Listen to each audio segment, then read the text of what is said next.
Sir, Honorable Chief Minister, Sir, Honorable Deputy CM, Honorable Ministers, respected Chief Secretary, my colleagues and dear collectors. Sir, housing is one of the basic needs. As Honorable CM said, roti, kapda or makan. So these are the essential needs of any individual. And sir, when the debate between welfare and development is going on in the entire country, here we have a program which is both development program, which is a welfare program, it's a poverty alleviation program, and it's also an employment generation program. So I would just take 2-3 minutes to highlight how housing is in alignment with the present government priorities. Now coming to the present government priorities, first is the GDP growth. And housing is included under Sustainable Development Goal 11. So it's part of the SDG also. Now coming to the GDP, the construction sector alone contributes 8% of the GDP. And for every unit invested in housing, GDP increases by 1.5 times. So multiplier effect is 1.5. Therefore, if we have to increase your district GDP and in turn increase the state GDP, the more investment done in housing, the more the GDP increases. Now coming to the second priority, it's employment generation. Now for every 1 lakh unit, every 1 lakh rupees invested in housing adds almost 2.7 new jobs. And these are not what I am saying of myself. These are by the study done by the Indian economy by National Council of Applied Economic Research. And alone it's the fourth largest employment generating sector, and total contribution is about 11.5%. So first of all, it adds to GDP, it adds to the employment. And third most important is poverty reduction. We are talking about zero poverty, and we are saying approximately 12 to 15 lakh people in the state are below poverty. And I'm sure that these are the people who don't have a house also. And for again every unit invested in housing, the household income increases by 0.41 units. So I am reminded of the words of the Honorable Prime Minister while he launched the housing program, sir, our Honorable PM Modi. So he said कि जब किसी भी व्यक्ति को एक घर की चाबी देते हैं, तो वो सिर्फ घर की चाबी नहीं, वो दिमाग की चाबी होती है. Basically what he meant was, if a person is given a key to the house, it is a key to his mind, it's a key to his self-confidence. So confidence of the person increases when he has a roof over the head. So therefore it's one of the biggest poverty alleviation program, housing. Fourth is we are talking about skill development. Housing requires a lot of skilled people, so it would contribute. Fifth is we are talking about P4 partnership, the public-private people partnership, top 10% contributing to the bottom 10%. In a housing we can try that if in a municipality or in a village, top 10 people can help the bottom 10 houseless people in construction of the house, we can have a beginning from there. And the most important thing is that whatever we do, whatever the money is spent in housing, 1 rupee invested, 12 paisa comes back to the state. And the best part is even that 1 rupee, the state government did not have to spend. It is coming from the central government. So what I am saying is it's a win-win-win situation for everybody if the district collectors focus on the housing program. Now, if we come to the housing program, Honorable CM had a meeting on 29th of July, and then he was very clear that housing program should continue, and the manifesto of the present government also states that housing would be completed for all those who were sanctioned houses, and for future 3 cent of house site would be provided in rural areas and 2 cent in urban areas. That's for the future. For those who have been given housing, it would be continued. Now, if you see the housing program in the state of Andhra Pradesh, we had 4 schemes. The first 3 are Government of India schemes, PMAY Urban BLC program, that is a beneficiary-led construction program, in which we got a sanction of total 18 lakh houses. Almost 27,000 crores were sanctioned by Government of India in the last 10 years. And then the progress, if we see, about 35% houses are completed, not started are 26%, and in progress are close to 39%. So this is in the ULB and UD limits. Then if we talk about the Grameen, because we have got very less area in the Grameen, so we got about 2.46 lakh houses, again 20% completed, and 51% houses in progress. And recently, Honorable Prime Minister, for PVTG, the primitive tribal groups, he launched the program of PM Janman housing in the 8 districts of Andhra Pradesh for specific primitive tribes. in which we have got about 35,970 houses. Of course, in the previous government from 14 to 19, we had the state-sponsored housing also in the name of NTR rural housing. But in the previous government from 19 to 24, it was discontinued. Only the above three programs were taken up. In short, if we can see, about 20.84 lakh houses were sanctioned, in which 6.85 lakh houses have been completed, and almost 8.25 lakh houses are in progress, and we could not start 5.74 lakh houses. Unit cost, as collectors are aware, the unit cost was fixed at 1.8 lakhs, in which 1.5 lakhs was coming from Government of India, 30,000 was by way of Narega in UD areas, and by the state share in ULB areas. So almost 26,000 crores we have spent in last 10 years as far as the housing is concerned. The best part of housing is there is no dearth of funds. I'm again repeating, there is no dearth of funds. We have got 700 crores in our bank account still lying unutilized. So we have to spend that money, and Government of India is willing to give us additional 7,500 crores, because all these programs were to end by December of 2024. But on our request, they have agreed to extend by June of 2025. That's we have only 11 months time. If we do not spend the money, the result would be either of the threefold. Either the houses would remain incomplete, or if they have to be completed, the state government has to spend the money, or the beneficiary has to spend the money. Whereas central government is willing to spend the money, they have earmarked in the budget also, but unfortunately we are not able to utilize the budget due to lax expenditure, particularly in the last 6 months since elections were declared.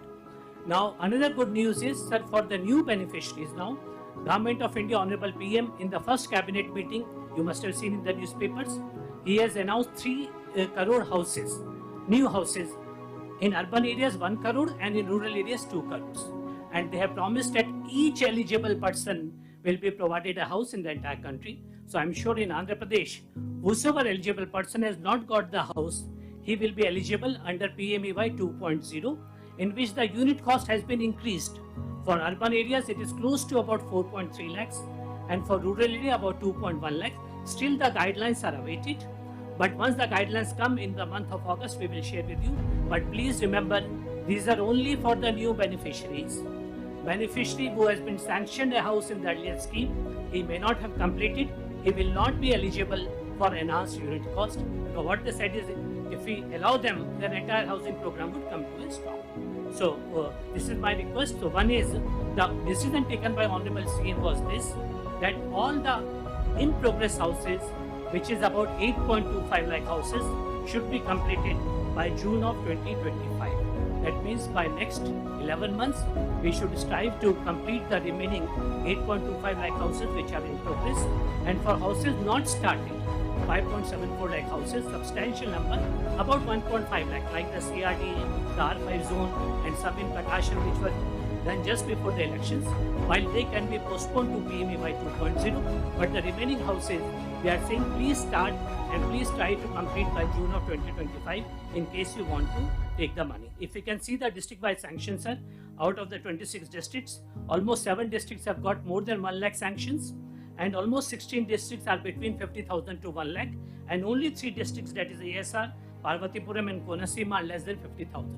So substantial workload is there for all the collectors as far as housing is concerned. Now what we expect from the collectors is, number one, making housing as your topmost program. As I said, it is contributing to the goals of the present government. Therefore, unless you make it a priority, the district officials down the line, the mandal officials will not take it as a priority. Number two is the fortnightly review with the officials. As I said, it is not a program of only housing department. It involves municipal commissioners, involves MDOs and the line departments. I will come to the infrastructure and all the line departments and up to the village and ward secretariat. Each engineering assistant, basically I would require support of the PR and RD and MNUT department in case we have to take it to the logical conclusion. Then appointment of district level officials as special officers for each mandal and municipality, and again the mandal or municipal level officer for each of the housing layout. And then of course, lead by example. Undertake the field visits yourself. If you start interacting with the housing beneficiary in their colonies, Other day I saw in the newspaper today, Honorable Civil Supplies Minister has undertaken a visit to the housing colony. So if the collectors personally visit the housing colonies, you will come to know the problems. It is not that problems are not there. There are so many problems, but of course we have to solve the problems. Then of course preparation and implementation of action plan for completion of this 8.2 lakh houses. It's not an easy task, very, very difficult task, because we have to spend about 9,000 crores in 330 days. So every day 30 crores expenditure has to be made. Every day 2,500 houses have to be completed. And if we see as on today, only 1 crore expenditure and less than 200 houses completed. So almost 30 times the more effort we have to put. And then completion of 1.25 lakh houses as part of the 100 days action plan. Honorable CM has announced we should complete by October. October 2nd is what we are targeting on the birth anniversary of Mahatma Gandhi. At least minimum 1.25 lakh houses should be dedicated to the nation. Then another point is all the eligible households who are sanctioned for, who are eligible for new houses. I'm appealing to the honorable ministers also, all the MLAs also, wherever if we find even one person who is eligible, if he has not got the house, we can include them under PMAY 2.0. Shortly after the guidelines come, we will be rolling out an app and all the eligible people can be enrolled in this. So that idea is by 2029, there should not be any one person who does not have a house of his or her. And then another important point is thorough verification of eligibility, because we have received certain complaints. Honorable CM asks us to do big data analytics. We are doing it, Chandrababu is doing it. We have found that certain 5 to 10% of the households who were not eligible, particularly like in the case of Pulivendla, we found some people who were not eligible were sanctioned house sites and interned the housing. So we need to delete those and also take action against the people who have recommended. So I'm sure that this problem could be there in some other districts. With the big data analytics, we will share that list and we do the physical verification, follow the principles of natural justice by giving them a notice and then take action for cancellation of the house site and the houses. Then most challenging aspect of housing is infrastructure. So it is not only housing, it is infrastructure which is more important. Generally when a private developer does, he picks up the infrastructure first. He completes the roads, water, electricity, drainage and then construct the house. But as part of the reverse governance, we had taken up in a reverse way. We constructed the houses first and now we are talking about infrastructure. So basically there is, except electricity which has been given by the DISCOMs, water supply needs to be tied up under the Jal Jeevan Mission in the UD areas, under the Amrit scheme in the ULB areas. Again CC roads and drains, it needs to be tied up under NREGA. So we are heavily dependent on Panchayat Raj, NREGA funds, the Jal Jeevan Mission funds and the ULB's Amrit scheme in which all these households can be covered. So please, because unless we provide infrastructure, even if we complete the houses, nobody is going to occupy.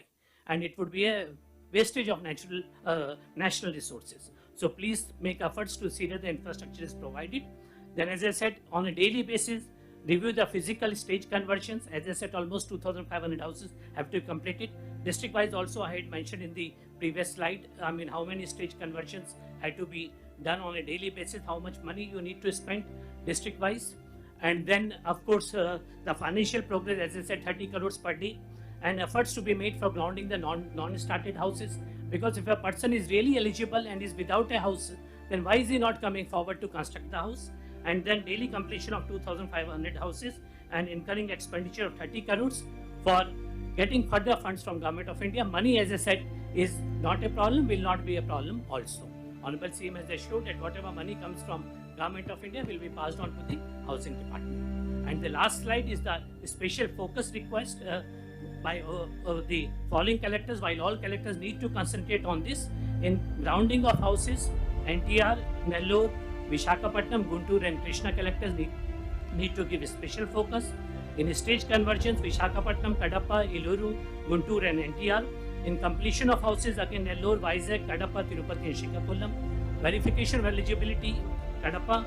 Quality of houses also, we have received certain complaints, particularly where some labor agencies were doing. In Visakhapatnam, Iluru, NTR, Nellore and Anantapur. And infrastructure, of course, all districts, but these are the districts where large number of houses are there. Visakhapatnam, Guntur, NTR, Krishna and West Kota. So these collectors on these areas, we want special focus to be made. While all collectors, we require your support to make the vision of Honorable Prime Minister and Honorable Chief Minister of Housing for All by 2029 at reality. Thank you.